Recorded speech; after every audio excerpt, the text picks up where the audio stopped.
Hi there. In this lecture we see the very young Mikhail Tal playing against Ratmir Kholmov. So this is actually a simultaneous display. So as a child, Mikhail Tal joined the Riga Palace of Young Pioneers Chess Club. So this was a great opportunity for Tal to show himself to the chess world in this first recorded game, which has been nicknamed A Star is Born. So c4 was played by Kholmov. We see e6, knight c3, and Tal plays d5. d4, we have c6, so a semi-Slav formation. The bishop deliberately kept in for the moment. Knight f3, knight f6. It looks fairly solid for black, this setup. After d takes c4, e5, b5, e5, h6. Here it's been pretty standard opening play up until this point. White plays bishop takes f6. This is a very rare bird choice.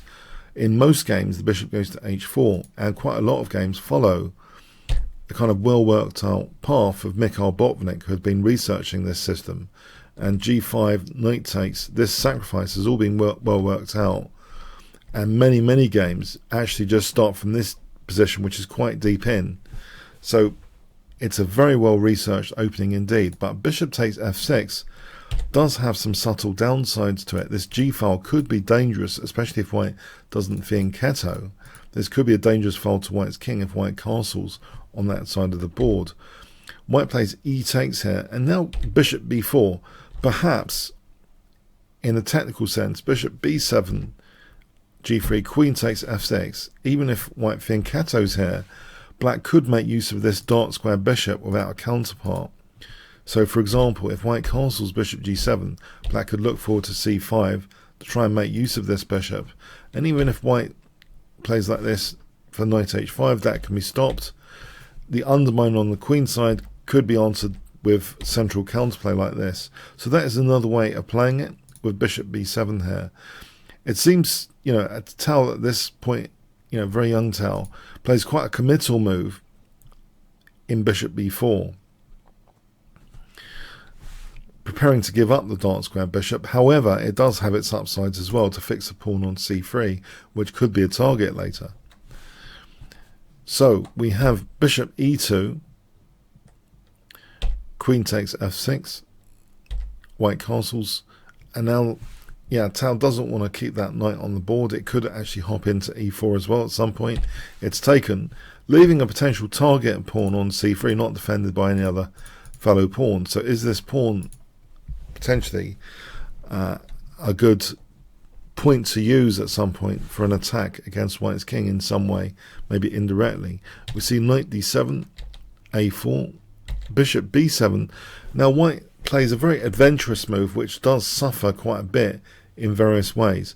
White plays knight e5. Much better here would have been knight d2.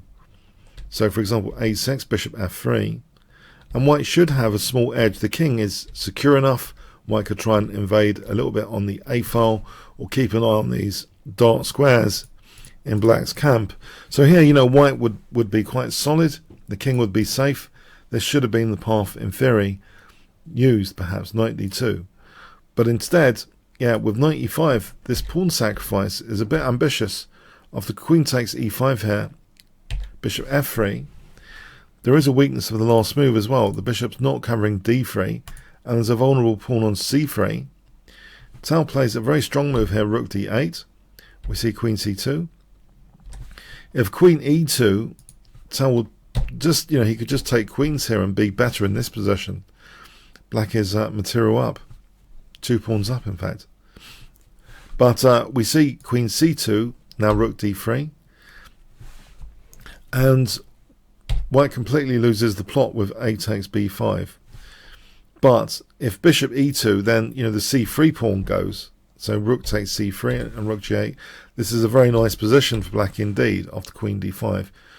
Focusing on g2, white's losing this. There's no time to pick up the rook. It's a bad position for white. So black would be in the driving seat here. So anyway, a takes b5. So guess what Mikhail Tal plays here for 100 points. I'll give you 5 seconds to pause the video.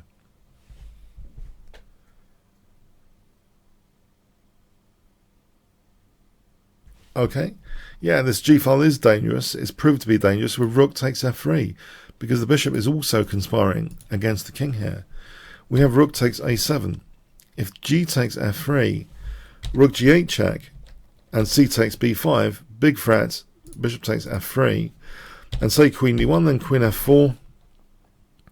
How is white actually defending f3? It's not very easy. And if that collapses, then white's king is collapsing.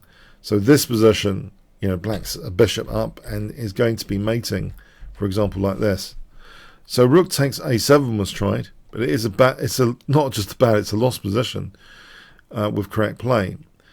Okay, so Tal actually recognizes another kind of weakness of the last move.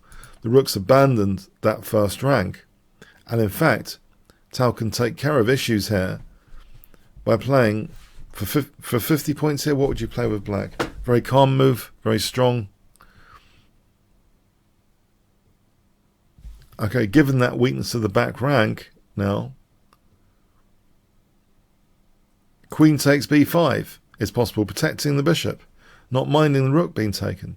The rook is taken, and the point now is queen g5 check with a vengeance, with rook g8. If the rook had been on a1, then rook g1 would have been possible, but rook g1 is not possible here, because black would just take it. This is a hopeless position. How does white actually defend against queen g2 mate? This is the end of the game. White had to resign. So Tal is starting to shine with this fantastic win.